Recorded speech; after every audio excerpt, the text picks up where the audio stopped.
eu lembro que ela me perguntou assim, Rafael, dentro do perfil DISC, qual que é a personalidade que encaixa pro vendedor? Aí eu falei, o D de dominador, né? E o I de influenciador, mas muito mais o D, que é o cara que gosta de metas, que é o cara que gosta de desafio. Aí ela falou, boa resposta. E ela falou assim, quantas pessoas no seu time tem o perfil D? Eu falei, não sei. Ela falou, pois então, vou te dar um dado. No Brasil, o brasileiro, somente 10% da população tem o perfil D, de dominante, de avançar, de meta. Então, Rafa, de cada 10 profissionais que tem na sua equipe, um tem o perfil certo, seja para SDR, seja para vendedor, seja para CS, seja para empreender.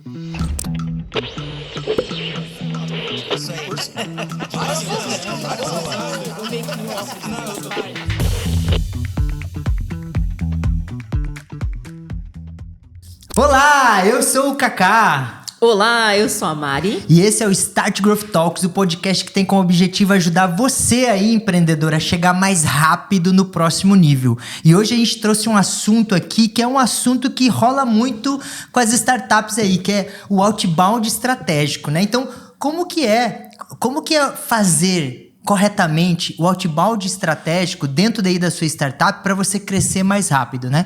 Então, Mari, quem que a gente trouxe aqui para conversar sobre esse assunto maravilhoso aí sobre outbound, que é a sua área também, né, Mari? Que é a área que você entende um pouco também, né? Um pouco, né? Bem menos, porque a pessoa é o professor, né? A gente veio hoje com o Rafael, nada mais, nada menos que o Rafael Mendes, que ele é um CEO hoje e founder da empresa RT Trader, a maior empresa de terceirização. A maior empresa. E prospecção do B2B no Brasil, velho. Então não é nada pouco pra gente falar. Conseguimos uma agenda com esse menino. E ele, além disso, é um professor da Receita Previsível e curador do conteúdo da Conquer, que todo mundo deve conhecer a Conquer. Foi recentemente adquirida aí pelo grupo da WhatsApp. Ele também é nada mais, nada menos que o co-autor desse livro aqui. Por isso que esse livro hoje está nos acompanhando aqui no nosso... Só foi a bicha, como um bom vendedor, podcast. Ele já colocou o livro ali, né, gente? Porque bom vendedor não perde oportunidade. É isso ali, aí, o livro tá ali, ó. Exatamente. O livro dele é Seja Visto e Lembrado. Um manual essencial para todo empresário que busca aumentar a visibilidade da sua marca. Então vocês vão adorar o bate-papo, mas eu vou deixar ele se apresentar. Rafael para os amigos e os íntimos. Seja muito bem-vindo e obrigado por ter aceito o nosso convite. Eu que agradeço, Mari. Kaká, obrigado pelo convite. É uma honra falar com vocês. Sou fã dessa fera aqui, ó, a Mari, há muitos anos e não te conheço profundamente, mas já te considero pacas, né? Porque você é amigo da Mari. Obrigado. Amigo da Mari é só gente boa, né? Que é amigo dela e certeza. parceiro de negócios aí, né? Bom, como vocês citaram, meu nome é Rafael Mendes, eu sou CEO da RP Trader, né? Nós somos hoje a maior empresa de prospecção B2B do Brasil, de terceirização. Hoje a gente atende desde empresas listadas na Bolsa de Valores, como Positivo Tecnologia, Philips do Brasil, e também algumas PMEs aí que têm o desafio de escalar os seus negócios através da prospecção ativa, do outbound, que é o que a gente vai falar hoje aqui também como um tema. Amo vendas, né? A gente tem esse ponto em comum, somos apaixonados por essa arte tão nobre. Sou filho de uma vendedora, minha mãe foi vendedora de roupas e brinquedos numa loja, então eu me lembro de passar a véspera do Natal esperando a minha mãe fechar a loja, né? Ela era gerente dessa loja, para poder escolher o meu brinquedo. Então a minha visão da profissão do vendedor é uma visão de que você consegue realizar alguns sonhos. A minha família é uma família muito simples, muito pobre, mas eu tinha alguns brinquedos que os meus primos não tinham. E isso era porque a minha mãe tinha essa profissão, né? Então, desde muito pequeno, eu sempre enxerguei vendas como uma profissão que te dava a possibilidade de realizar sonhos. E essa profissão, ela realmente faz isso, ela realiza sonhos. E é por isso que eu sou tão apaixonado e tão envolvido por ela. Eu tenho uma empresa de prospecção, eu escrevo sobre vendas, eu ensino sobre vendas e eu falo sobre vendas. Porque tudo numa empresa começa depois que você vendeu.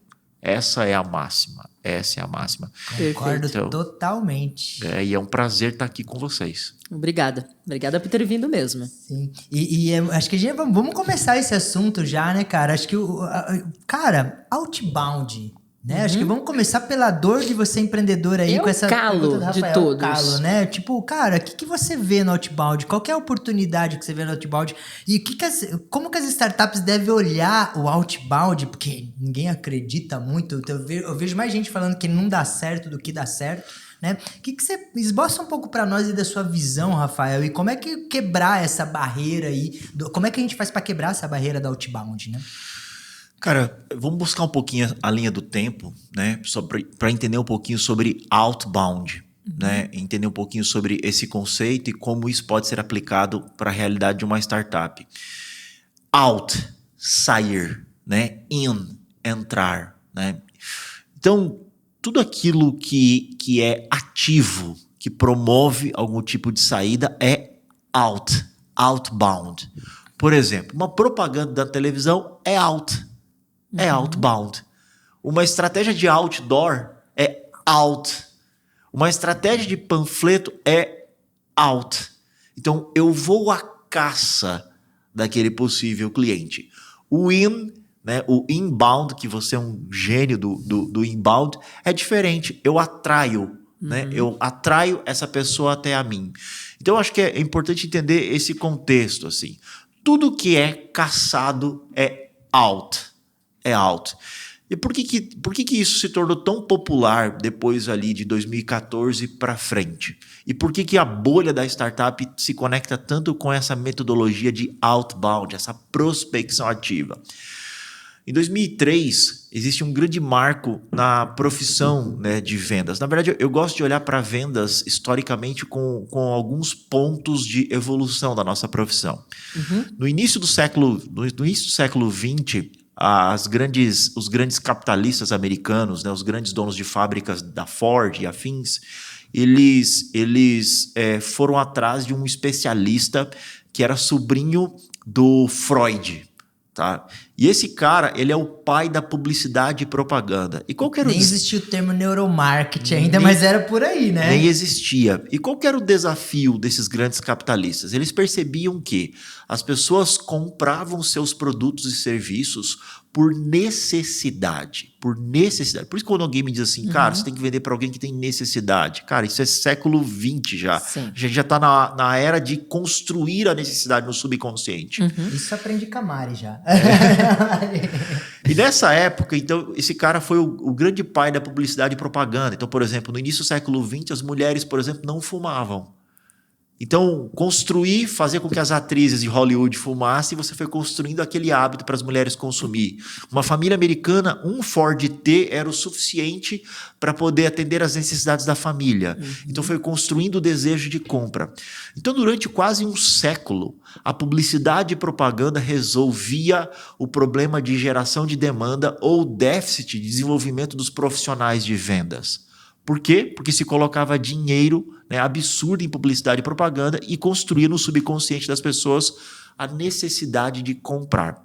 A partir de 1988, com Neil Hackenham, e você vê nesse mercado extremamente enterprise, né? Hoje você é uma referência no mercado de SaaS. Neil Hackenham, com o Spin Selling, ele começa a construir um outro modelo de vendas, porque ele percebeu que tudo não se resolvia mais só com publicidade e propaganda. Você tinha que construir uma venda consultiva, você tinha que trazer o cliente para a construção de uma solução que atenderia à necessidade dele. Porém, a partir de 2003, dos anos 2000, início dos anos 2000, com o advento da tecnologia, o nível de consciência do consumidor aumentou ainda mais. O cliente não precisava mais de um profissional que ensinasse ele a comprar o produto. Ele dava uma gugada, ele buscava aquela informação, ele era atraído por uma estratégia de inbound e comprava. Só que existia ainda uma demanda que não era absorvida. Aquele cliente que não sabe que precisa do seu produto ou seu serviço. Adoro essa frase, Rafael. O cara que não sabe, né? Inclusive. Esse cara precisa ser caçado. Esse cara precisa ser caçado. esse cara precisa de outbound, de prospecção ativa. E é aqui que, por exemplo, a metodologia da receita previsível, que é algo, né, que eu faço parte do time aqui no Brasil, se tornou algo grandioso. Por quê? Porque ela traz essas boas estratégias para eu caçar esse profissional. E além de trazer essas estratégias, ela vem com esse conceito, por exemplo, de especialização de função, onde eu tenho uma pessoa que é específica para fazer esse outbound, o BDR, SDR, onde eu tenho uma pessoa específica para vender para esse cara, que é o Insight Sales, onde eu tenho uma pessoa específica para reter esse cara, que é o cara de CS.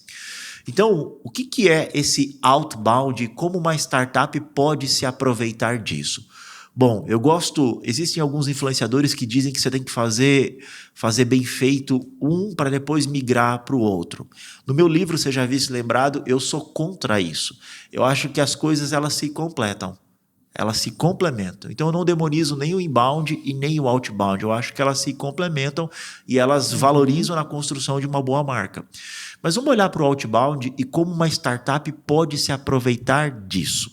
Primeiro ponto. Eu preciso entender que eu vou falar com alguém que não sabe que eu existo e que não tem o nível de consciência que o inbound ajuda ele. Beleza? Quem é esse cara? O primeiro passo da metodologia da receita previsível para estruturar um bom outbound é saber exatamente quem é o meu ICP, meu Ideal Customer Profile. Quem é esse cara? Quais são as características demográficas desse cara? Quais são os critérios que fazem ele ter possibilidade de ser um cliente meu no futuro? Então, esse é o ponto de partida. Eu preciso entender isso claramente. O segundo ponto do método da receita previsível, que a gente chama de validação de ICP /nicho, né? Principalmente para o mercado B2B, é essa validação. Eu vou dar um case para vocês claro em relação a isso, que eu sei que em algum momento vai pedir alguns aspectos práticos aqui. Ótimo. Lá da RP Trader, em 2020, a gente foi abordado por uma grande indústria de equipamentos para radiografia. Uma indústria japonesa que tinha chegado do Brasil há 2 anos. E esses caras tinham uma estratégia de inbound rodando. Só que a estratégia de inbound deles não estava funcionando. Eles investiam muita grana em Facebook, né? Não era meta ainda, e não conseguiam gerar leads para o time de vendas deles. E bem na época eu perguntei para a diretora de marketing dessa grande indústria e falei, você chegou a validar o teu ICP? Você chegou a validar quais eram as dores e necessidades e quais eram os critérios de compra desse ICP? A gente fez um estudo de persona, que é algo válido no marketing, mas esse estudo de persona no outbound ele precisa ser muito aprofundado. Muito aprofundado. Então a gente pegou essa segunda etapa da metodologia da receita previsível e eu falei para ela, não me contrata para fazer outbound, me contrata só para validar. E a gente entendeu que a persona dela, né, que esse ICP era o técnico em radiologia. E durante 3 semanas a gente fez uma etapa bem call center, assim, uma etapa de validação de mercado mesmo, onde eu fazia algumas perguntas para ele e a pergunta-chave por telefone era: quando você busca informações profissionais, quais são os veículos que você vai atrás? Letra A, site do fabricante. Letra B, Google. Letra C, redes sociais.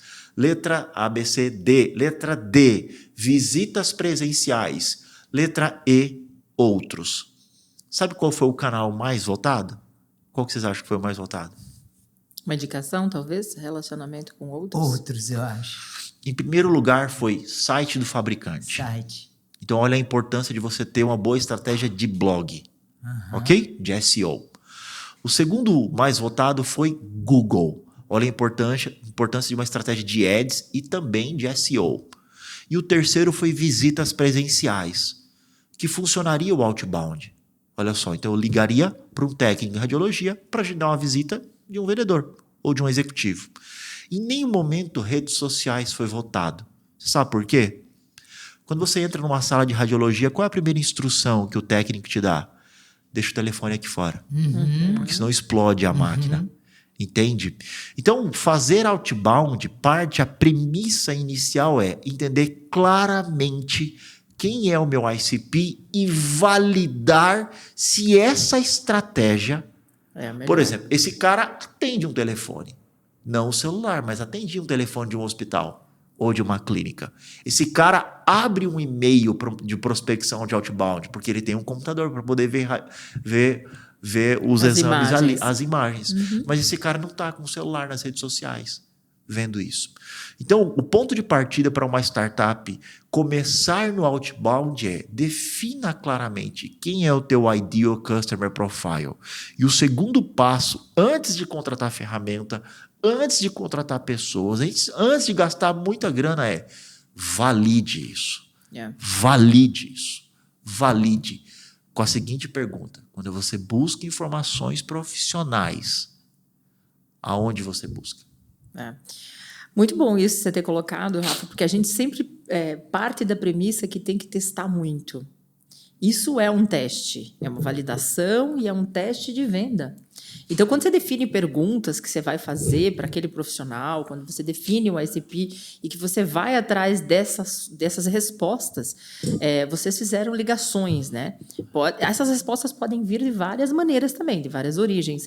Mas eu acredito muito nisso que vocês fizeram, que é pegar o telefone e falar com alguém. Porque você percebe, não só por telefone, mas pessoalmente também, em algumas situações eu já fiz, e a gente consegue perceber com maior clareza, inclusive, a forma como a pessoa fala. Às vezes ela está incomodada para responder, às vezes ela não quer que você aborde esse assunto. E isso tudo dá para você um monte de ideias e formas de você fazer a venda depois de um jeito mais delicado, ou audacioso, ou de forma mais agressiva, ou de forma mais tradicional. Como é que você vai com o conteúdo? Como é que você vai com a conexão com esse cliente para depois fazer o processo natural da venda, que é o restante do funil, né? Que precisa ser as etapas que precisam ser percorridas aí depois. Perfeito. Que legal. O que você acabou de falar, na metodologia da Receita Previsível, isso que você falou, a gente traduz em uma frase.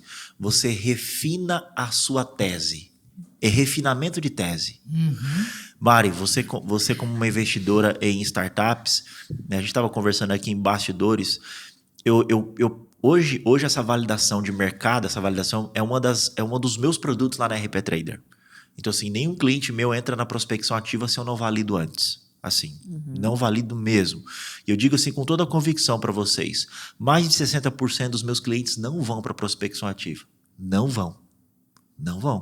Eu acredito, porque é o calo de toda a startup. Por isso que a gente começou falando disso aqui. Né? É uma dor latente, não é só de startup, é de empresa tradicional também. Né? Do mercado, de maneira geral, B2B não gosta, tem receio, testou uma forma, não deu certo. Todo mundo tem uma história para contar no outbound. E, naturalmente, alguns desistiram e outros continuaram, persistiram e criaram uma forma que deu certo. Assim, eu gosto muito dessa tese do teste, porque testar é barato, entende? Testar é barato, investir é muito caro. Então, esse número de 60%, ele exatamente mostra, por exemplo, alguns tipos de informações, qual é o momento de compra daquele cara.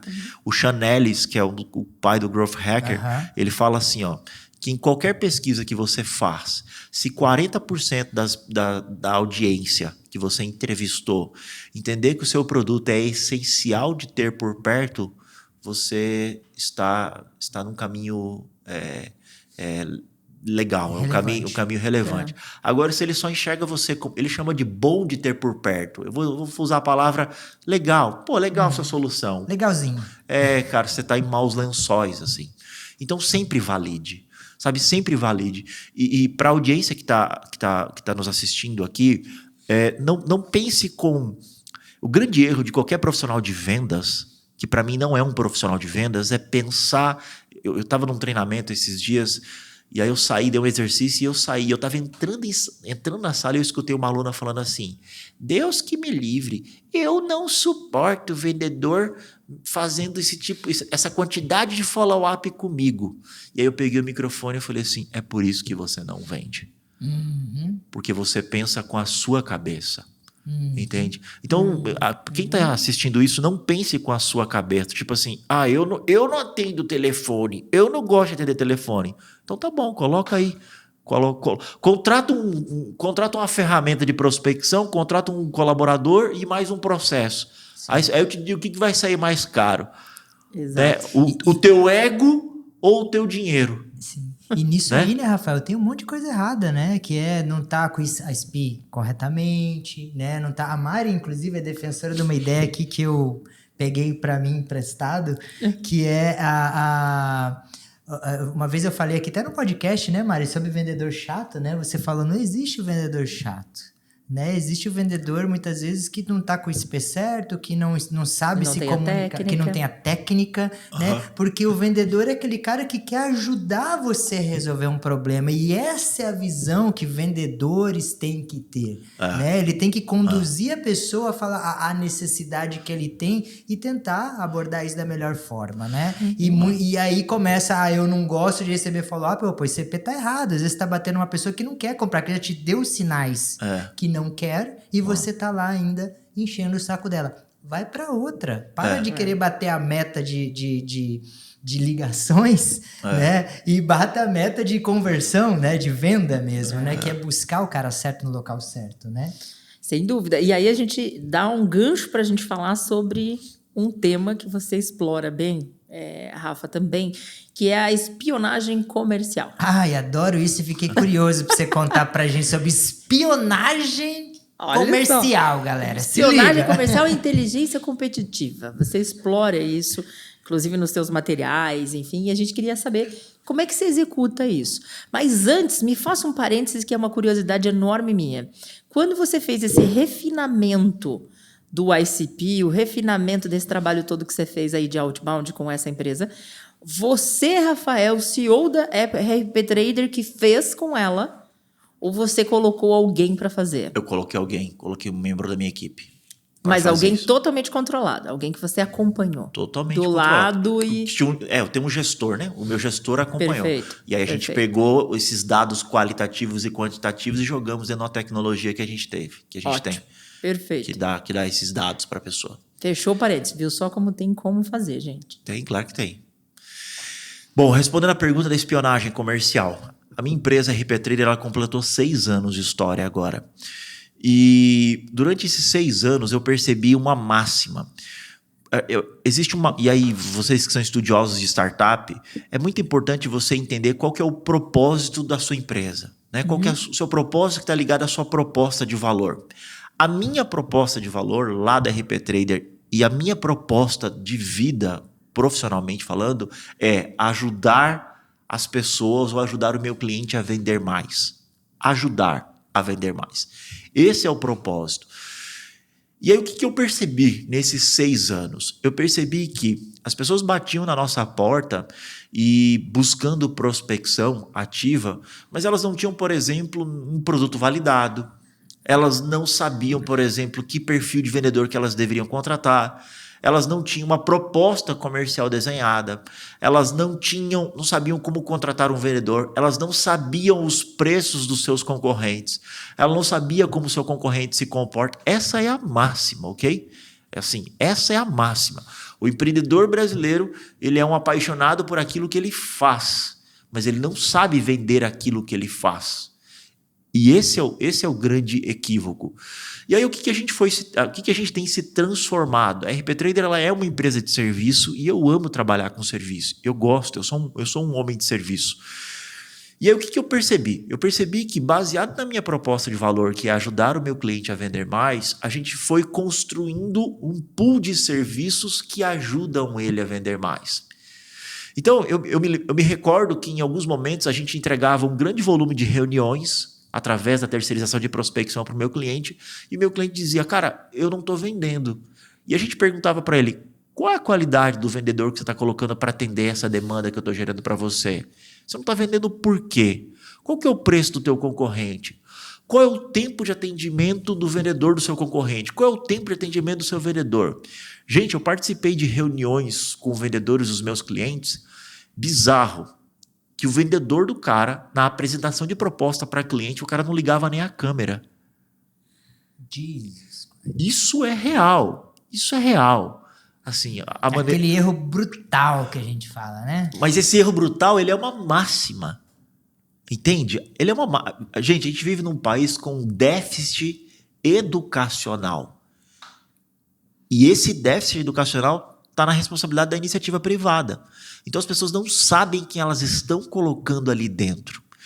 E aí o que eu percebi? Falei, cara, eu preciso construir algum produto que possa ajudar esse meu cliente a entender qual é a qualidade do vendedor dele, como o cliente dele enxerga o produto ou serviço dele e qual é a qualidade do vendedor do concorrente dele. Qual a qualidade da proposta do vendedor do cliente dele. Foi aí que surgiu o conceito da espionagem comercial. Então, quando um cliente ele me contrata, a gente, no mundo marketing, a gente chama de cliente oculto. Eu gosto do nome espionagem comercial porque eu sou marqueteiro, sim, e eu gosto do nome espionagem comercial. Então, o que a gente faz? A gente não busca só dados e informações do concorrente dele. A gente busca dados e informações do time dele internamente também. E, infelizmente, quando a gente entrega espionagem comercial, o caminho de um time de vendas do meu cliente ou é demissão ou é ele buscar um local para treinar o time dele. Então, o papel da espionagem comercial é exatamente mostrar o quão frágil é o time comercial do meu cliente. Nossa, Mari, bem que você definiu. Boa, que né? O Rafael é o Kaká no marketing, né? Porque exatamente o marketing são esses erros que a gente encontra, são esses problemas, e geralmente quando a gente vê é tão brutal e tão, como você disse, é uma máxima de as pessoas não olharem, né? Aí eu não vou discutir os problemas do marketing aqui, mas no marketing os mesmos problemas. Nós dois juntos não podemos ajudar uma empresa, senão a gente tira todo mundo, cara. É estrutural. Isso que vocês estão falando é estrutural. E aí vem da visão do empreendedor, de você aí que está ouvindo esse podcast, da visão do empreendedor que não busca esses apoios profissionais, né, para alavancar a empresa dele, para tirar a startup dele ali dessa falta de conhecimento e elevar isso com a educação, né, com treinamento.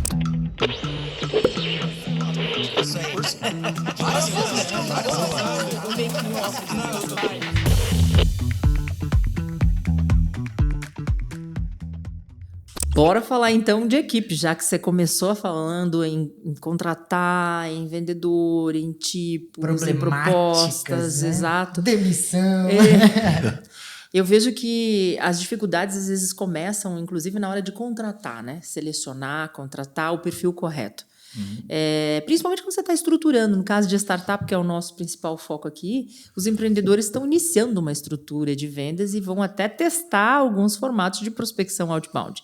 Então, como é que você seleciona, treina, prepara essa equipe? E como que é o dia a dia da RP Trade? Assim, o que você dá de dica para esses empreendedores para formatar da maneira correta ali o processo de trabalho? Depois a gente vai falar de ferramentas, mas o processo de trabalho para esse vendedor dar certo, para esse SDR, para esse Inside Sales. Essa pergunta de contratação ela é a pergunta de $1 milhão, né? Eu acho que a inteligência artificial ela tem ganhado um espaço muito grande na mídia e se tornando algo comum para os empreendedores é exatamente porque gerir pessoas é algo extremamente complexo, assim, né? E eu vi um estudo que o que um americano faz em 15 minutos, o brasileiro leva 1 hora, assim. Então, o brasileiro ele é extremamente procrastinador, né? A gente é um povo procrastinador. A gente é um estado laico, mas nós temos feriados religiosos. Então, assim, é meio incongruente algumas informações. Mas eu parto da seguinte premissa.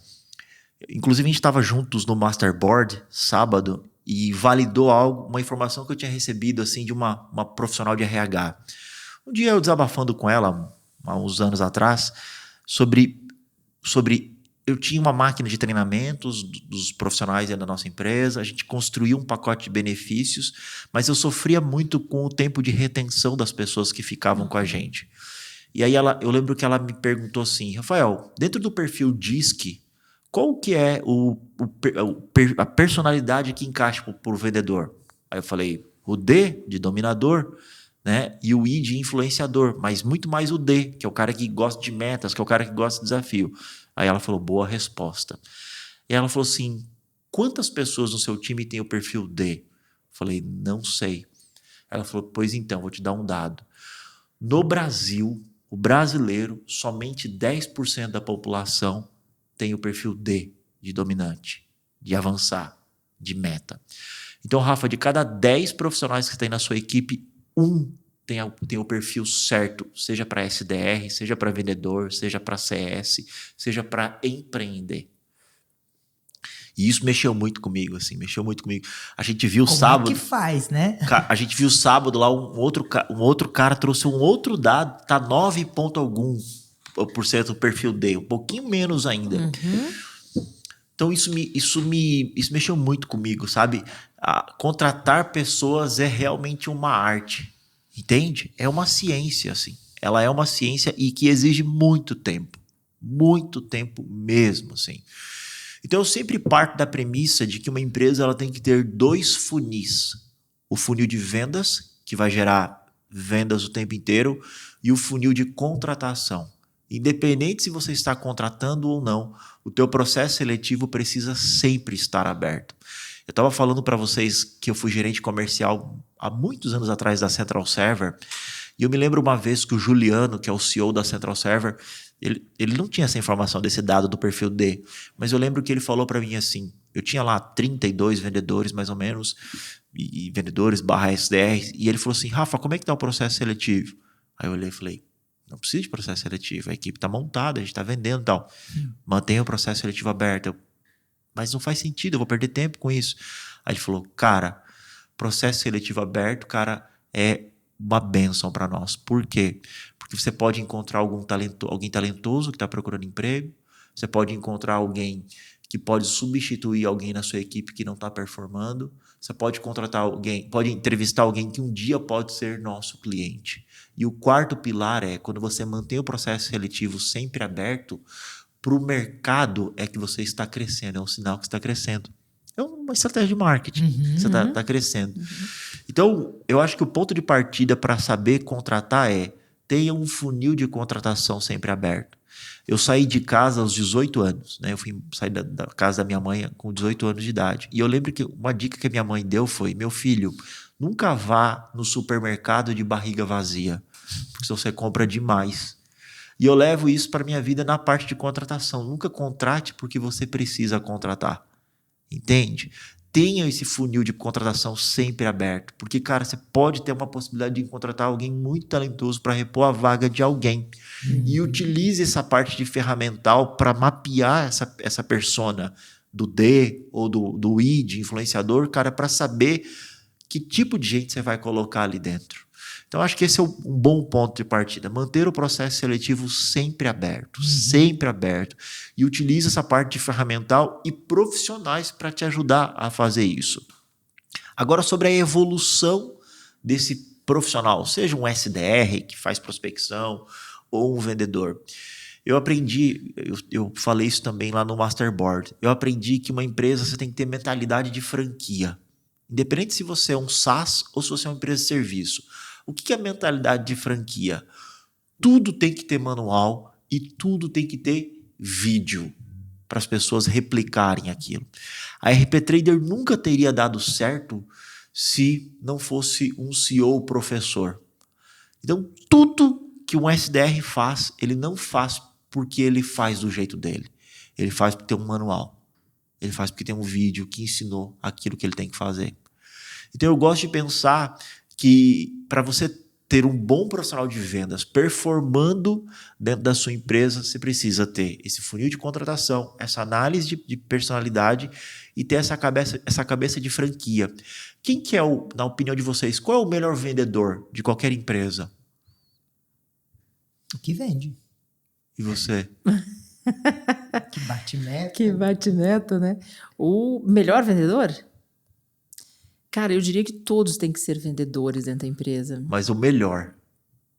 O melhor de todos tem que ser o dono dela. Fantástico a resposta. Existe um americano chamado Chet Holmes, que escreveu um livro chamado Máquina Definitiva de Vendas. Boa. E tem uma frase que ele fala assim, ó, o vendedor com maior paixão é o que vende mais. Quem é que tem maior paixão por uma empresa? O dono. O dono é quem tem a maior paixão. E qual que é o grande erro de todo dono? Ele quer contratar vendedores que vendam como ele. Cara, paixão é um sentimento. A Mari, os vendedores nunca vão vender igual você. Sei lá, dos produtos da Start Growth. Cacá, os vendedores nunca vão vender igual você. Agora, você pode transmitir a forma como você vende através de uma Sales Academy interna. Sim. Da forma que você faz.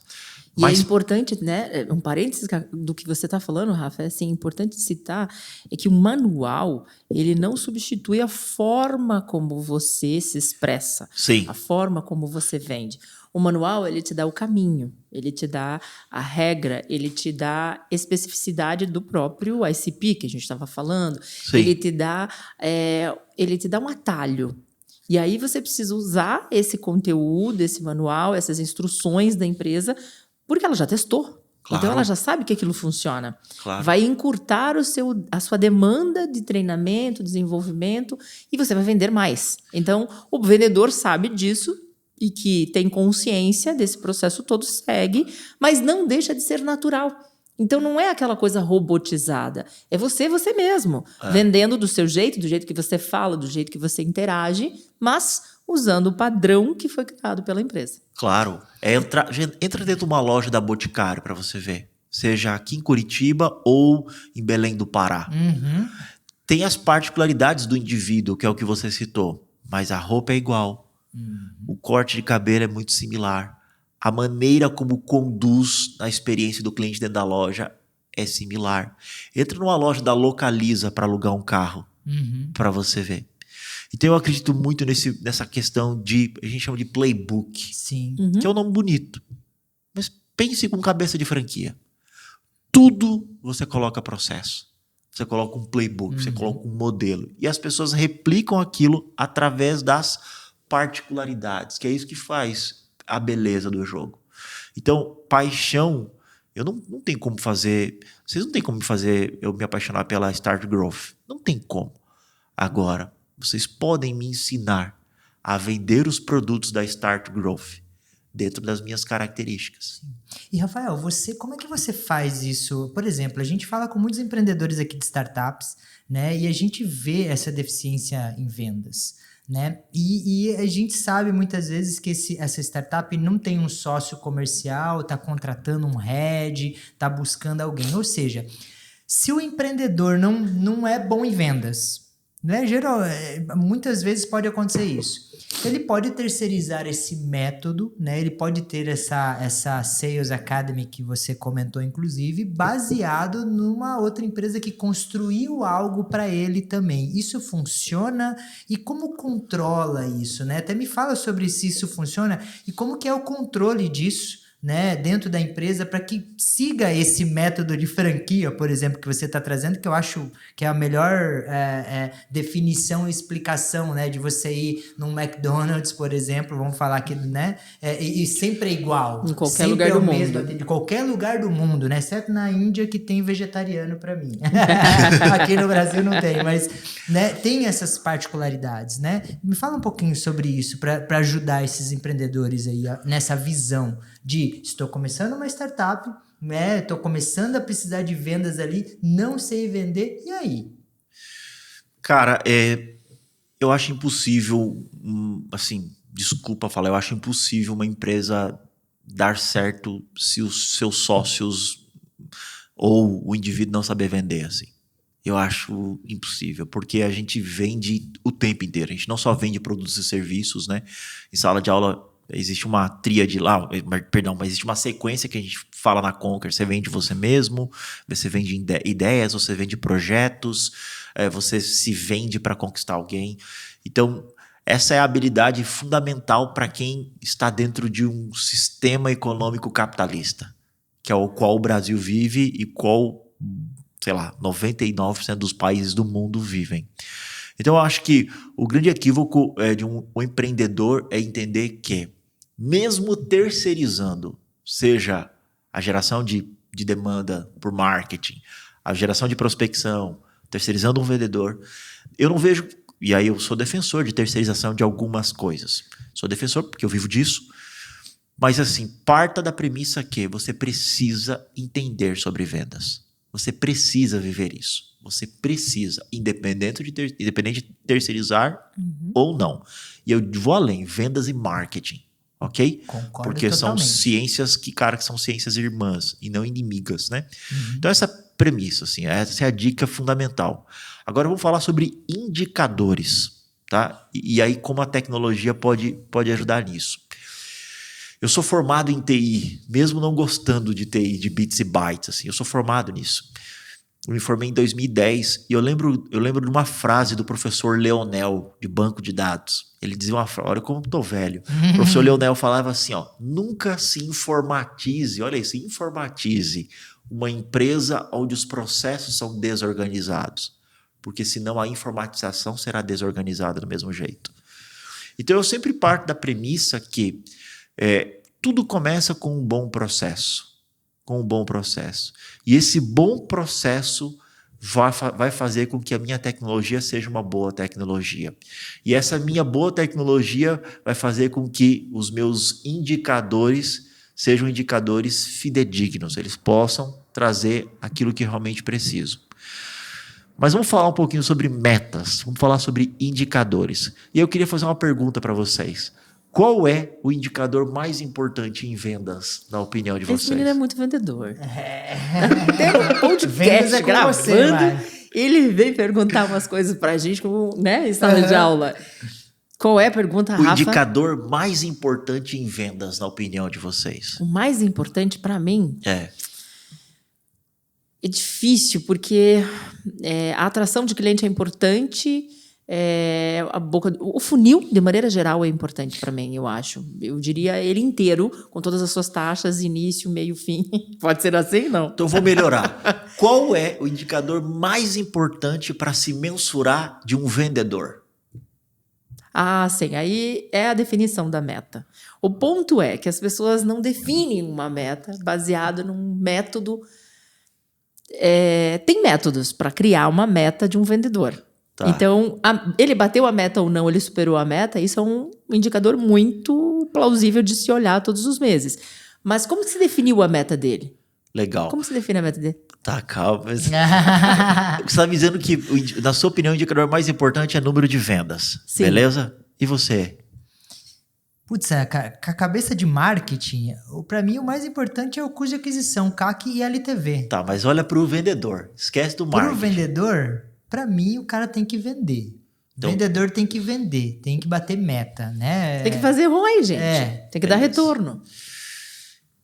Vocês concordam comigo que mesmo numa operação, vamos lá, 5 vendedores que você tem na sua operação, beleza? Você tem 5 vendedores. Isso é comum, não é comum você olhar e falar assim, cara, dos 5 que eu tenho aqui, eu tenho um cara que bate meta todo mês, os outros 4 não batem, é o mesmo processo, é o mesmo salário, é o mesmo produto, é os mesmos benefícios, é o mesmo treinamento, é a mesma metodologia. Por que os outros 4 não vendem o mesmo que esse? Isso acontece, não acontece? Muito. Motivação pessoal envolvendo. Opa, agora, você está indo para onde eu quero ir. O indicador mais importante em vendas, existe um escritor clássico de marketing e vendas chamado Dr. Robert Cialdini, do livro Armas da Persuasão. Muito bom, por sinal. Fantástico. A parte 2 do meu livro, que é a parte da lembrança, é uma homenagem a uma parte do livro dele, que eu concordo 100%. Dr. Robert Cialdini diz o seguinte, somos mais propensos e influenciados a comprar de pessoas ou marcas que sentimos admiração, atração, cooperam conosco, nos elogiam ou se parecem conosco. Essa definição o Dr. Robert Cialdini chama de gatilho da afinidade. Eu compro de uma marca ou de um profissional que eu sinto afinidade. A afinidade parte da premissa que, por exemplo, eu acabei no começo dizendo, cara, sou seu fã, admiração, afinidade. O indicador mais importante de uma operação de vendas é qualidade do atendimento do vendedor. Indicador de afinidade. Indicador de afinidade. Porque esse Você me fez lembrar de um processo que a gente fez, Rafa, quando a gente montou a primeira empresa. Eu sempre acreditei muito, na verdade já gerenciei 65, depois 200 pessoas, e diretas e indiretas, tinha as suas parcerias, ou tinha vendedores diretos também. A gente sempre também gostou muito dessa diversidade, né? Das situações, assim, também nunca colocamos tudo no inbound, tudo no outbound, sempre tendo mais do que uma operação rodando ao mesmo tempo, porque é arriscado demais, né? E aí, enfim, quando a gente abriu a empresa, nós contratávamos os colaboradores e eu comecei a trabalhar no treinamento, no onboarding deles, com uma situação diferente que eu tinha percebido na prática com 65 vendedores abaixo de mim.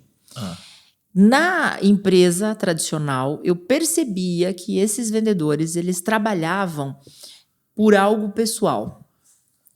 A motivação deles estava engajada em algo pessoal que eles gostariam muito, seu objetivo pessoal. Exemplo, o Rafa quer comprar um carro, trocar de carro no próximo ano. Quanto custa o carro que o Rafa quer trocar no próximo ano? Qual que é a diferença de valores entre o carro que você tem esse ano e o carro que você quer comprar no ano que vem? Quanto você precisa gastar ou segurar, né, administrar do seu dinheiro financeiramente todos os meses para conquistar aquele carro no ano que vem, naquele prazo que você sonha? Então, eu definia metas com base nos valores pessoais de cada uma dessas pessoas. E aí, a motivação era natural. Então, se você quer comprar o carro, nós calculávamos a diferença do valor desse carro. E aí, distribuía ao longo do período, dentro da sua meta, quanto você precisava vender. Eu fazia o inverso do cálculo de simplesmente olhar para o objetivo da empresa. Olhar para o objetivo da empresa somado ao objetivo principal que vem de dentro, que é o motivacional desse colaborador para fazer aquilo acontecer. E aí ele não estava trabalhando para a empresa, ele estava trabalhando para ele mesmo, para conquistar o sonho de realização dele. E com certeza ele E isso tem mais tudo afinidade. a ver com o que você está falando do Dr. Robert. Do Robert Cialdini. Exato. Cada cliente para esse cara é único. Era um passo para único. chegar no objetivo. Então eu preciso gerar muita afinidade. Então o indicador mais importante, Kaká, por que tem tanta agência de marketing? Porque o dono da empresa acha que o problema tá na geração de lead. Não é. O problema tá na qualidade do atendimento do vendedor. Porque você não compra de alguém que você não admira, alguém que não te trata bem, alguém que não coopera com você. Então, vou te dar um exemplo na própria Central Server. Eu tinha lá 30 vendedores. Toda apresentação de proposta comercial, a gente mandava uma pesquisa de satisfação em meu nome como gerente comercial para mensurar a qualidade do atendimento daquele vendedor. Boa. A média era 9,5. Fato, os vendedores que tinham o pior atendimento eram os vendedores que não batiam meta. Então, qualidade de atendimento do vendedor, afinidade, é um indicador proativo. Eu consigo corrigir a rota. Eu consigo, como gerente, pegar o telefone e ligar para aquele cliente que foi mal atendido por aquele vendedor. Agora, eu não consigo pegar o telefone e ligar para aquele cliente que já fechou com o meu concorrente. Perfeito. Entende? Então, o indicador mais... Eu defendo muito isso na parte da lembrança, que é a parte de afinidade do meu livro. No meu novo livro, eu ensino como mensurar isso. Eu defendo muito sobre isso. Toda operação de vendas, e vai te libertar como um cara de marketing, cara. Cara, coloca a pesquisa de satisfação sobre a qualidade do atendimento do vendedor pós a apresentação da proposta. Você vai entender por que de 60 caras, você tem só um que vende. Porque é aquele cara que olha para aquele cliente como único na vida dele. E aí envolvem outras coisas. E isso também, o Rafa me faz lembrar das primórdios aqui, né? Nos primórdios, quando a gente fazia visita presencial em todo o cliente, antes da pandemia, né? Já estamos falando de primórdios, olha só. Enfim, a gente fazia visita em cada um dos clientes. Eu me recordo de um fato que a gente ganhou muito com isso. Aliás, ganhou muito em escalada de vendas mesmo sendo uma empresa tradicional. Quando eu coloquei um braço direito junto com o vendedor, uma vez a cada 15 dias, ao menos, e o objetivo dele era só um. Ele era o melhor vendedor. E ele ia junto só para anotar como que o Rafa chegou, qual é o horário, Se o Rafa conseguiu uma estratégia boa de quebra-gelo. Afinidade, Se o querida. Rafa Tá conseguiu mensurando a sentar, afinidade. exatamente, sentar na mesa e mostrar o produto de um jeito que você contribuiu junto com o cliente, se ele fez perguntas que eram mais assertivas ou menos assertivas, se ele tinha estudado o cliente antes, porque para nós a gente tinha um grande problema que as pessoas os vendedores não faziam a regra básica de casa que era treinado, que era a técnica de vendas de estudar antes. Você precisa se planejar antes de ir para um cliente. Não vai para briga sem arma, vai para guerra armado. Então, a gente olhava todos esses vieses para identificar não apenas essa questão que você está colocando agora, mas também pontos de treinamento e desenvolvimento dessas pessoas, desses vendedores, para depois conseguir fazer uma turma coesa de treinamento. Fantástico. Ou seja, só ia direto no que precisa ser treinado. Não fica dando voltas na técnica inteira. A galera tem receio disso, não gosta de ficar numa sala 2 horas. 15 minutos de ajuda semanal em cima dos pontos levantados dentro de uma pesquisa presencial onde nós sabíamos que tinha buraco para tapar. Fantástico. Puxa, é fantástico, Mari. E me lembra uma coisa que também você comenta muito, de afinidade, né? Você me contou uma história uma vez, Mari, a respeito de um negócio, de geralmente empresas que trabalham com negócios grandes, né? Aquele contrato de milhões, né? E você me contou que uma vez você pediu ajuda para o CEO internacional ir numa visita e o cara fechou o contrato na hora, por quê? Afinidade de CEO de grande empresa com CEO de grande empresa fechou o negócio mais rápido. Ou seja, o vendedor era bom, levantou o negócio, mas para realmente o negócio fechar antes do previsto, trouxe essa afinidade. Reduzir o ciclo de vendas, eu usei a arma da persuasão. O indicador mais importante. Como é que é a ideia desse indicador, cara? Me fala aí, com a sua experiência nessa fala, que é muito interessante. Cara, simples. Bom, primeiro, parabéns, a Mari fazia isso antes de ser algo tecnológico. Ela colocava uma pessoa para fazer isso. Sim. Mas é muito caro, né, gente? É caríssimo. Cara, eu vou te dizer lá na RP Trader, eu vou dar um exemplo prático para você. Antes de entender isso e ter escrito sobre isso, há 2 anos atrás eu tinha 5 vendedores. Hoje eu tenho 2. E que faz o mesmo resultado de vendas, cara. Putz, que legal. O mesmo resultado de vendas. Toda semana eu recebo, através do meu BI lá, cara, a pesquisa de satisfação da qualidade de atendimento dos 2 vendedores. Hoje a minha média tá 9.8.2. Uau. Caramba. Cara, esse é o alta performance. Eu vou dar um exemplo para vocês. Esse é o segredo, por exemplo, da Conquer. Eu sou professor na Conquer. Na Conquer não é o aluno que é avaliado, é o professor que é avaliado. E o professor Conquer tem que tirar 9,5 por aula. Por aula. Por isso que a experiência do aluno na Conquer é bizarra. Porque o professor está muito envolvido com o conhecimento do aluno. Por isso que a Conquer cresceu o que cresceu. Porque eu não avalio a Mari. É a Mari que me avalia como professor. Então eu me envolvo tanto com o conhecimento daquele meu aluno, cara, que não tem como o cara não aprender. Não tem como o cara não ver valor naquilo que eu estou ensinando. E como que eu faço isso? Simples. Meu vendedor apresentou uma proposta comercial, vai uma pesquisa no e-mail e no WhatsApp daquele cliente, perguntando para ele, de 0 a 10, qual a nota você dá para a qualidade de atendimento do nosso vendedor? Aí o cara dá a nota. A segunda pergunta é, de 0 a 10, o quanto aquilo que ele te apresentou você acredita que é essencial para o seu negócio? E aí, um campo em aberto para o cara colocar um comentário. Pronto. Simples. Tem a cara, métrica. se o meu vendedor, cara, não mantém a média acima de 9,5 que eu faço, eu encerro o meu contrato com ele. E eu coloco a minha mão no fogo se a empresa que fizer isso não aumentar as vendas no upsell. Eu coloco as minhas 2 mãos. Na base, porque eu minhas 2 testei mãos. isso e também funcionou. Testei na prática. Nós temos que contar em outro podcast, porque senão vai ser longo. Meu Deus do Mas céu, já deu testei nossa hora, isso padre. e os indicadores me provaram, por A mais B, que quanto mais próximo do cliente, mais afinidade o vendedor tinha com 1 por 1 dos clientes. Na época era muito grande a empresa, né? Então era difícil essa proximidade ser tão recorrente. Mas a gente conseguiu vender na base de cliente muito mais. 50% do que vendia antes. Você entendeu por que o vendedor... Você entendeu por que a frase do Chet Holmes, o vendedor com maior paixão vende mais? Entendeu por que o dono vende mais? Cara, porque ele precisa daquele cliente. E o que você fez, eu nunca tinha escutado, eu vou copiar isso aí. Cara, de fazer com que o vendedor precise também daquele cliente baseado no propósito próprio dele. Isso é lindo. Você faz o cara ter cabeça de dono. Eu nunca tinha escutado isso. Cara, você faz o vendedor, cara, ó, vamos alinhar isso aqui, cara. Isso aqui você quer conquistar isso pra sua vida. E aí ele olha para aquele cliente como o único na vida dele, cara. A descoberta minha dos melhores vendedores foi fazendo isso. Por quê? Porque o vendedor que não é vendedor, o perfil do vendedor que nós estamos falando tanto aqui, que não é de vendas, ele não tem um desafio tão grande para conquistar. Normalmente é aquela pessoa mais estável, uma pessoa que está acomodada. Então, você fala, o que você quer conquistar no próximo ano?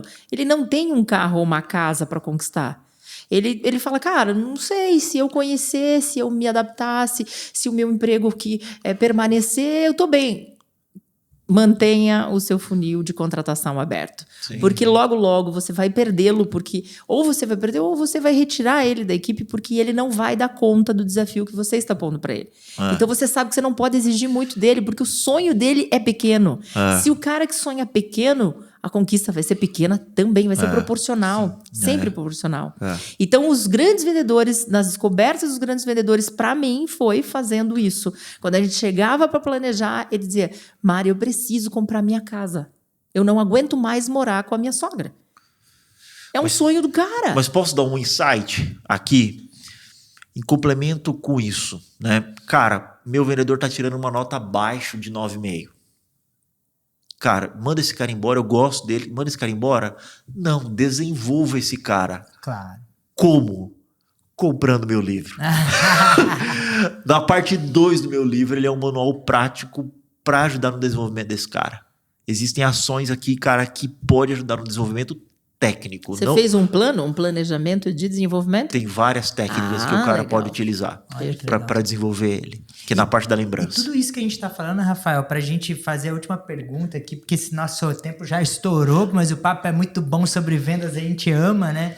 Mas, cara, eu vejo muitos empreendedores também que, preciso de um sistema para começar a melhorar minhas vendas e métricas. A gente está falando de várias coisas aqui que não envolvem isso, né? Mas eu queria ver um pouco de você, se você indica sistema, que sistemática muitas vezes você mais aprecia. Enfim, me fala um pouco sobre esse pensamento que às vezes é uma crença limitante de que sistema resolve tudo. O que é receita previsível, né? O que é um processo de vendas? O que é um bom processo de vendas previsível? Um processo de vendas ele precisa ser previsível, escalável, mensurável e replicável. Ok? Esse é um bom processo de vendas. E é impossível ele ser replicável, mensurável e escalável se eu não tenho uma tecnologia para isso, ok? Mas mesmo assim ele precisa ser o quê? Um processo, ok? Eu não vou conseguir esses 3 pontos se eu não tiver esse processo muito bem desenhado, tá? Perfeito. Então esse é o primeiro ponto. Falando sobre tecnologia, cara, existe um portal chamado Portal B2B Stack, B2B Stack. O portal B2B Stack ele é o TripAdvisor do software. Tá? Então lá as grandes empresas de software colocam as suas tecnologias e a comunidade avalia cada uma dessas tecnologias. Então, qual que é um bom ponto de partida para alguém de startup para saber por onde começar? Primeiro, eu preciso ter esse processo muito bem desenhado, ok? Bem desenhado. Agora eu vou para uma tecnologia. Qual tecnologia? A tecnologia que o vendedor me ofereceu aqui? Não, cara. Vai lá no portal B2B Stack e dá uma olhada no que as pessoas estão falando. Então, por exemplo, cara, eu vou implementar um CRM. Eu utilizo um CRM há 6 anos, gosto muito deles. Mas qual CRM? O CRM que o Rafael está usando? Não necessariamente. Vai no portal B2B Stack, vai na categoria CRM e avalia o que a comunidade fala sobre os CRMs que estão contidos ali.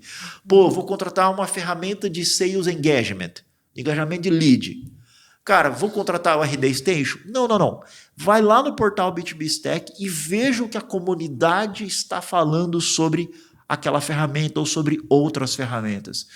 Então, a gente está vivendo a era da informação. Na verdade, a gente já passou da era da informação. A gente está vivendo hoje da era da mineração de informação para entregar isso mais mastigado para a gente. Então, acho que um bom ponto de partida é adquirir esse conhecimento e entender, cara, se aquela ferramenta funciona para o meu case. E o portal B2B Stack, eu sou super defensor deles. E naturalmente, né? Eu já ganhei 2 categorias lá, RP Trader na parte de serviço. Então, assim, funciona muito bem.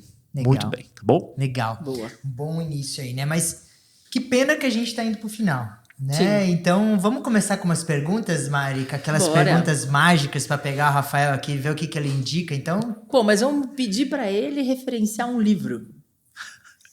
Seja visto e lembrado, venda mais e fique na memória do seu cliente. Né? O meu livro está no top 100 da Amazon na categoria Vendas e Vendedores. Durante 2 meses a gente foi o único livro escrito por brasileiros no top 100. Então, assim, os grandes escritores aí americanos e tal, estavam lá no top 100. A gente caiu ontem, mas todo dia a gente luta para vender mais. Então, assim, esse é o livro. Seja visto e lembrado. E, cara, o que você me diz de influência? Quem que te influencia ser essa pessoa super positiva, vendedora? Quem que te influencia ou te influenciou? Me fala um pouco das suas influências. Cara, naturalmente são 2 pessoas, o meu pai e a minha mãe. E assim, sempre quando me perguntam, Rafael, o que é sucesso? Né? Você é um cara... É legal quando as pessoas falam, pô, cara, admiro você que você é um cara bem sucedido naquilo que você faz. Para mim, sucesso, o maior sinônimo de sucesso é levar arroz e feijão para sua casa. Entende? Para mim, todo indivíduo, cara, que consegue sustentar a sua família, alimentar a sua família, é uma pessoa bem-sucedida. E eu vivi isso dentro de casa. Eu, graças a Deus, nunca passei fome. Então, eu tive um pai e uma mãe extremamente bem-sucedidos. Eles não eram pessoas famosas, eles não escreveram livros, eles não deram entrevistas em programas de TV. Se você jogar o nome deles no Google, a gente não vai achar o nome deles no Google. Mas para mim eles são bem-sucedidos, porque nunca faltou arroz e feijão dentro da minha casa. Então, para quem está assistindo isso aqui, pô, meu negócio está começando agora, minha startup está começando agora. Cara, eu quero ser um homem bem-sucedido. Saiba que você já é um homem e uma mulher bem-sucedido se você leva arroz e feijão para sua casa. O resto é hipergraça. Entende? O resto é hipergraça. Então, assim, cara, se você sustenta a sua família, meu irmão, você é um homem bem-sucedido. Então, para mim, as minhas referências é meu pai e minha mãe. Simples assim. Legal, muito bom. E se você tivesse que voltar, Rafa, lá nos primórdios, antes da RP Trader, bem antes, da sua carreira inicial, que tipo de conselho você daria para você mesmo? Com o conhecimento que você tem hoje. Eu daria 2 conselhos. 2 conselhos. Eu sou um homem espiritualizado, acredito em Deus, mas também sou um homem apaixonado por filosofia. E eu gosto muito da filosofia estoica. E existem 2 técnicas estoicas que eu, hoje mais velho, eu utilizo na minha vida. Primeiro, a gente chama de dicotomia do controle. Então, por exemplo, eu não tenho controle sobre o que vocês 2 estão pensando sobre mim. E eu não me importo com isso. Entende? Então eu diria essa primeira coisa pro Rafael. Rafael, não se importe com o que as pessoas pensam sobre você. Ou não se importe com amanhã. Não se importe não se importe. Se importe somente com aquilo que está no seu controle. Esse é o primeiro ponto. E a segunda dica que eu daria para mim mesmo é memento mori, que é uma outra técnica estoica, que é lembre-se que você é mortal. Lembre-se que você vai morrer. Uhum. A gente vai morrer. É a única certeza da filosofia estoica. E a segunda certeza da filosofia contemporânea, que a gente vai ter boleto para pagar. Então, só as 2, que a gente vai morrer e sempre vai ter boleto para pagar. Então, assim, cara, eu diria para mim mesmo, cara, você vai morrer um dia. Então, cara, não se desespere. Viva o agora, brother. Viva o hoje. Não se preocupe com aquilo que não está no seu controle e lembre-se que você vai morrer. Então, viva intensamente. Então, eu tô aqui, eu não tô preocupado com o meu celular. Eu não estou preocupado com o que vai acontecer. Eu não estou preocupado se eu vou ser assaltado. Não, eu quero viver o agora. Esse momento. Entregar tudo que eu posso para ajudar as pessoas que vão assistir. Entende? Boa. Então essa é a dica que eu dou. Rafael, não se preocupe. Né? E, cara, você vai morrer um dia. Ótimo. E, cara, uma habilidade... Você já falou de algumas aqui nesse podcast, mas uma habilidade essencial para um empreendedor de startup. A gente falou sobre vendas o tempo inteiro, então está muito claro que essa é uma habilidade fundamental. mas eu vou dizer essa habilidade para mim mesmo há anos atrás. Cara, saiba dominar o dinheiro.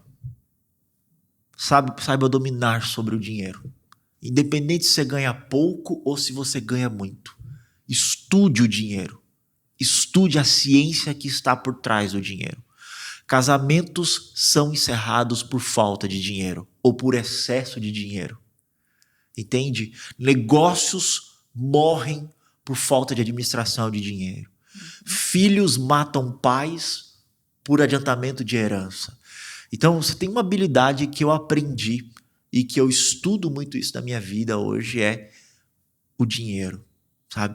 Eu não sou o tio Patinhas ganancioso, não, muito pelo contrário. Mas saber gerir o dinheiro, cara, te traz paz. Entende? Porque você entende que o dinheiro ele realmente é uma energia. E essa energia bem administrada, cara, pode trazer paz ou pode te levar para o inferno. Então essa é uma habilidade que eu acho que tem que dominar: vendas e administração do dinheiro, das finanças. Ótimo. Muito bom. Dá outro podcast isso. Dá. Sabe aquela frase, você que a gente quer, vou falar antigo, vou falar experiente, aquela frase assim, ó, que vendedor com dívida é o que vende mais? Isso é uma mentira. O vendedor com dívida é o vendedor que vende errado. Vende para o cliente que vai dar problema para você. Vende a qualquer custo. Vende a qualquer custo. Vende pro cara que vai colocar o seu nome no Reclame Aqui. Uhum. É isso aí.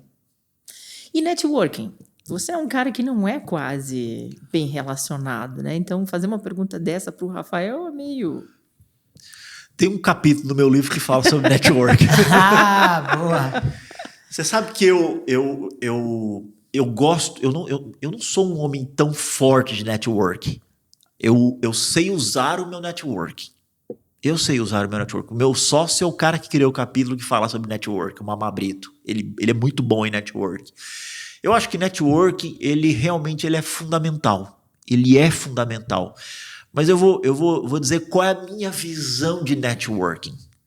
Tá? Qual é a visão de networking? Cara, depois de quase, né, com 40 anos, você aprende alguma coisa. Existe uma filosofia do BNI, que é o Business Network International, que a gente chama de Giver's Gain.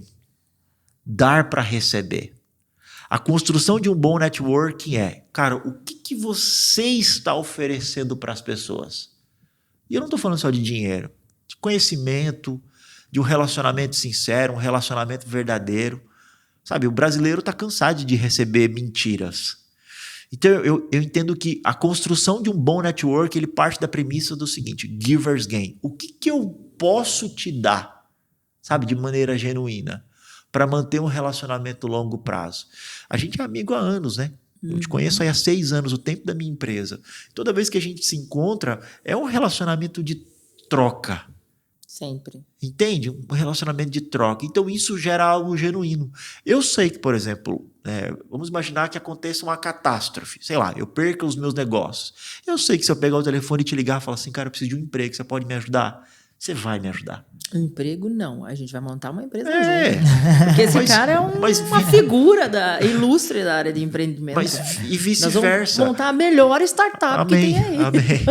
Mas eu entendo sempre isso. Cara, quando você vai com o conceito de giver's gain, de cooperar, que está ligado à afinidade, cara, você constrói um bom network.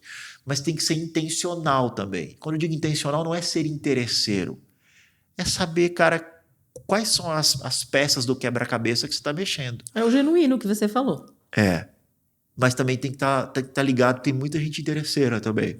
Entendeu? Então, assim, cara, se conecte com pessoas que naturalmente são melhores que você, ou pessoas que você consiga trocar, mas troque de maneira genuína. Compartilhe, porque uma hora vai retornar. Fato. Isso é fato. Eu vivo isso na minha vida. Então, o meu network, ele não é gigantesco. O meu network, ele é muito restrito. Mas o meu network, hoje, é de pessoas que realmente buscam me ajudar, mas porque também sabe que pode contar comigo. Entendeu? Perfeito. E, Rafael, para fechar as perguntas aqui, para aquele cara do fim de semana que curte saber sobre vendas ou empreendedorismo, mas o que você indica de filme ou uma série que você acha que é importantíssimo para relaxar ele ter esse aprendizado com uma série, com uma história, enfim, o que você indica nessa área? Tem um filme que eu assisti do Russell Crowe. Russell Crowe é o cara que foi o ator do Gladiador. Tem um filme, em inglês se chama The Cinderella Man, O Homem Cinderela. Mas no Brasil acho que é Em Busca da Esperança. Basicamente é a história real de um boxeador bem no auge da Grande Depressão Americana, ali em 1929, até 1933. E esse cara, ele para mim, ele tá muito ligado assim à visão do que continua sendo a profissão de vendas ou continua sendo a vida de um empreendedor, assim. Cara que independente das adversidades, essa automotivação vai te levar para voos mais altos ou vai te tirar da situação de adversidade. Então esse filme, acho que é Em Busca da Esperança, The Cinderella Man, tá? Do Russell Crowe. Cara, esse livro, ele mexe muito comigo. Mexe muito comigo. Tem uma passagem no filme, e aí eu sou defensor do negócio do arroz e feijão, que perguntam pra ele assim, pelo que você luta? Ele vai disputar o cinturão mundial. Ele foi um cara muito famoso, aí ele fica muito pobre e a família dele passa fome. E aí ele consegue recuperar e ele vai disputar o cinturão. E aí um repórter pergunta pra ele assim, na coletiva de imprensa, pelo que você luta?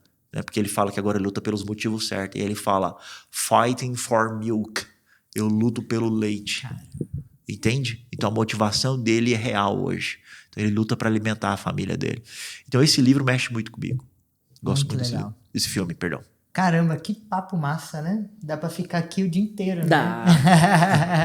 Mas, poxa, Rafael, eu quero agradecer a sua participação e toda a sua contribuição e troca aqui de conhecimento, de ideias para os nossos empreendedores que nos assistem, né, Mari? Acho que foi bem legal, né? Foi muito legal. Obrigada mesmo por ter vindo e vamos marcar outras vezes, né? Porque tem tema pra caramba pra gente fazer isso acontecer.